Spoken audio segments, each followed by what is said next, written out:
My name's Nick Duffy. I play drums in the band and also help with songwriting. I'm Ted, and I play bass, and I sing, and I also write songs. Our band is called Hot Flash Heat Wave. I can take this one. Basically, the band kind of started between me and Adam, like our blonde-haired guitarist, singer man who's not here with us right now. Not present. Not present. But basically, when we're starting the band, we just wanted to come up. We developed the band during the summer. We wanted a summery kind of sounding name, but something with a weird energy to it. And then I don't even know how it came out, but we just had that name. We're like, all right, let's do it. And we kind of landed on it, and we dug it. We thought it was catchy, even though it's kind of a longer name. It kind of had a hook to it, and then here we are years later, and it's still our name. Beautiful. Beautiful nonsense. It was kind of a slow process. We went through a few different lineups. I joined the band, it was 2012 or something. It was when we fleshed it out as a full group. Nick had been writing songs on the guitar when he was at UC Berkeley, and he asked me to play a show in Davis, and we had someone else hop on the drums. And that lineup, we gigged around Berkeley for about a year or more before our drummer left the band. And after a couple other lineup changes, Nick ended up hopping on the drums, which was his first instrument. And it's way better that way. Nathaniel suck at guitar. Left UC Santa Cruz to play guitar. And that's when this kind of era of the band began.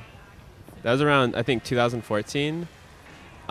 When it was me, Ted, Adam, and Nathan. But very recently for our live act, maybe a year ago, our friend Jared, who's also a hometown homie, he joined to do synth for our live set and accordion for one song.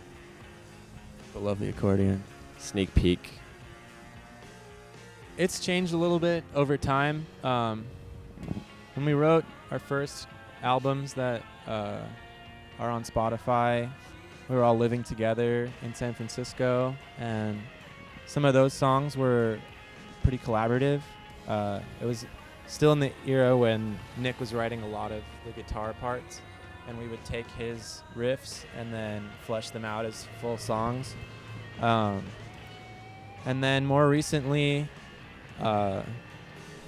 me and Nathaniel and Adam have been kind of the primary songwriters for our recent material. And we basically demo it all out ourselves on Ableton, just on our computers. We all have a producing background, so that's how we've been making our new music.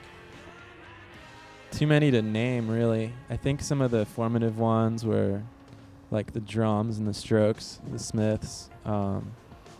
We went through a heavy Beatles phase and listened to a lot of music from the 70s, like boogie and disco, especially stuff from Japan and Nathan could tell you all about boogie and disco. Bossa Nova.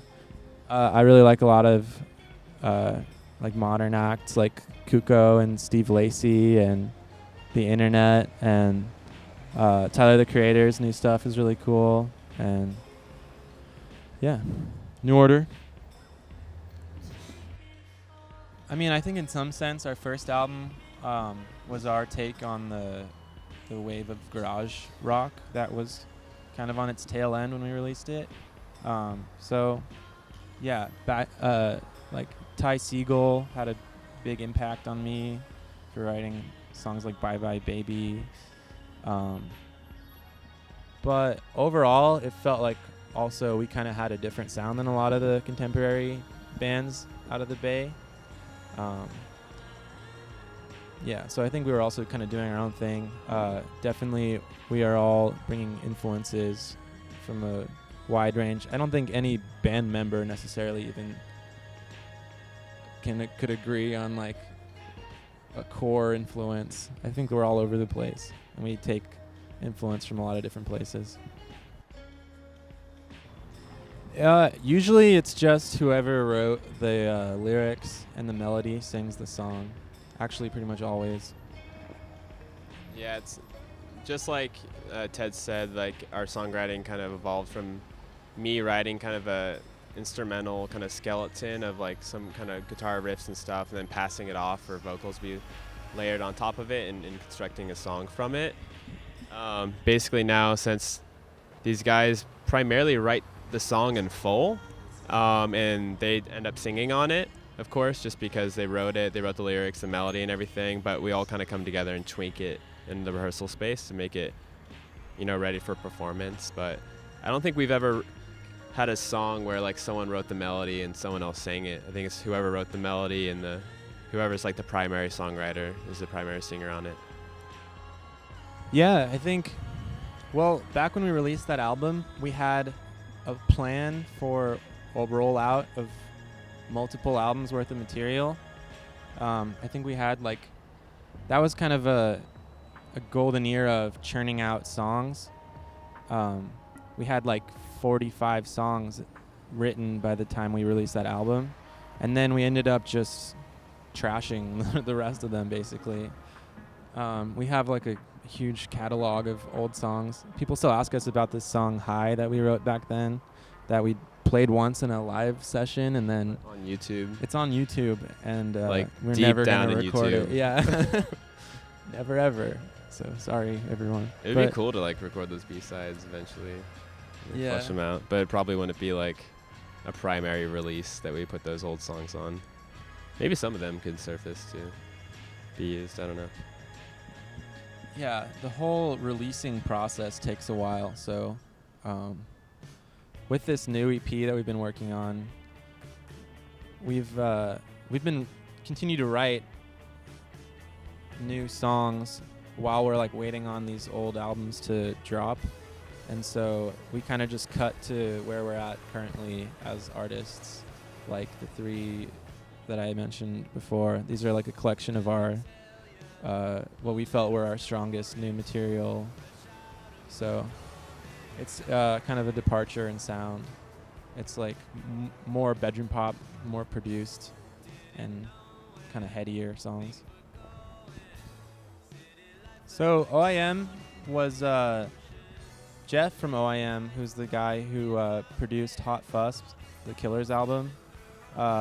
He just kind of wanted to do a philanthropic music compilation in the Bay Area, which is how we met them. We were part of this compilation that was put together by the label with a bunch of our contemporary Bay Area bands, and they asked us to record an album with them through that, since they picked our song, which was Bye Bye Baby, as the single for the compilation. So they gave us free studio time, and we did a bunch of research, contacted a lot of different mixers, and Eric Bruzcek had produced some really cool music, including the drums, which was a big influence on our early music. So we thought that would be a good option. That's how it all went down. So that was a group that my friend Brendan started.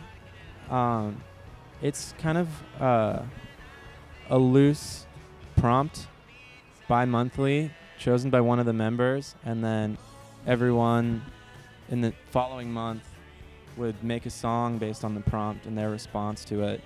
And it was a really fun activity. You could kind of relinquish a certain element of perfectionism writing those songs, and I had a lot of fun. A few of our band members ended up participating, and I wrote a song about Bernie Sanders. I wrote a song about this dream I had where my girlfriend at the time broke the news to me that I was a reptilian humanoid. And there was one that Nathaniel's prompt was baby making music, so I made a funky get down D'Angelo style song. I don't know, I had a lot of fun with that. We worked on that video with the director duo that produced our most popular music video for Gutter Girl. And with the release of our second album, they came back to us basically with this idea to make a movie, a really well-produced piece of film, and like take it to the next level from our first album's video. So to do that, we needed a lot of funding. We needed basically 10 grand to get the film and have a crew, and also allow for Pat Gibson to do all the animation that he did on the video. And yeah, our angle with it was all spearheaded by Pat. But I ended up contributing. I did the wardrobe for the video, and we basically brought in as many artists from the Bay Area as we could to all collaborate on this piece of art. I think there's more than 30 artists, yeah, local artists involved. It's like a huge effort. It was kind of like our love letter to San Francisco, because we were preparing to move to Los Angeles, which none of us have done yet, but most of the band is actually out of the city now because of like the whole story of rising rent there, and a lot of artists are getting displaced, and that's kind of was part of the ethos in that video, was to bring as many artists together on this one project as we could. And yeah, I'm proud of what we turned out. It's a cool video. I like it. I mean, probably not consciously. I don't think there's much lyrical depth in that song as one might perceive from it. I think it just kind of flew out of him lyrically. I don't know. Adam channels something from the nether, from the ether, and it escapes him with great force. Much like Jim Morrison. It was. Indeed it was. And the boy who lived in the shed was this boy right here. I actually lived in the shed in our backyard. Don't tell our landlord. Actually, probably doesn't matter. He won't ever find out. But when I was moving from Berkeley, so I graduated from Berkeley, Adam and Ted were living in this house that I still technically live in, San Francisco, and I didn't want to live anywhere else. So I ended up moving into the shed. Rent. Like literally cleaned it out. There's like rat shit. There's like a bunch of junk in there because there's like an old storage shed, and like it's a tiny windowless shed, and we insulated it for the cold winter ahead. And Nick spent the whole winter in there. Yeah, 9 months. Like January through like September is when the lease started. So I finally hopped in the house then. Yeah. Once one of our roommates was sick of us and moved out, then Nick assumed his place in the bedroom. He earned his spot. It was really relieving to have windows. The girl in that song is actually not a girl, but Nathaniel himself, and his story about leaving Santa Cruz to play guitar. Bye bye baby. That was wild. I don't even know how it got up here or who was doing the first time we came to Toronto. We met all these kids who had heard of our band, basically, I think, through that song. It was about the same time, and yeah, I was blown away. I had no idea how they even like heard of it up here. And they knew like all of our music. We showed up here and this guy was like, I love your music, like Hesitation's one of my favorite songs. And yeah, I don't know, it's very it's always humbling to hear that kind of thing. And the internet works in mysterious ways. Bye Bye Baby was about it's pretty much verbatim a story where I was really crushing on someone, and we dated for a while, and then they kind of ghosted me, and they ended up dating someone else, but they didn't want to tell me about it. And then they dropped the news when I was visiting them, and I was literally laying on the floor the whole next day. I was like smoking cigarettes and like super down to the ground. I think I was the most bummed out I've ever been after someone dumped me. So I was just walking around San Francisco like that next weekend, and the little phrase "Bye Bye Baby" popped into my head, and I was like, oh, that would be like a catchy, like raunchy rock song. And I wrote it as kind of a joke, but because I feel like it's hard for me to accept that. I don't know. I'm not like a super aggressive guy, and I feel like that song has a hint of like rockin' dad attitude to it. But yeah, I don't know. Hopefully it's more Ty Segall and actually helps people go through a breakup, because yeah, I think there's nothing really vindictive in what I say in that song. It's more just like, damn, this sucks. Funny stories. Weird stuff. Funny stories. I have the worst memory. We're all kind of sleep deprived at this point. We're downtrodden, beaten. We're tired as dogs. We started this tour like exhausted because we basically like got done with a fat tour, and we had like less than 3 weeks in between, and that was packed with getting all the merch orders ready, and also all these guys finishing recording their songs for our upcoming EP that's coming out in January. So there's like literally no rest, and then it's like boom, another tour. We're like, oh no. It's been fun, but I think like we're definitely like super zonked, and I'm gonna we're sleep zonked, for like but we're here. God damn it! Ready to rock. Toronto tonight. Oh, there's the boys. Hey, there's our band over there, walking by. Huh? They can hop in for the last part. No, they're giving it. They're turning around. There they go. Yeah, we got a brand spanking new EP.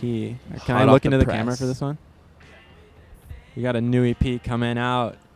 Top of the year. It's going to be great. Brand new songs. 7 of them.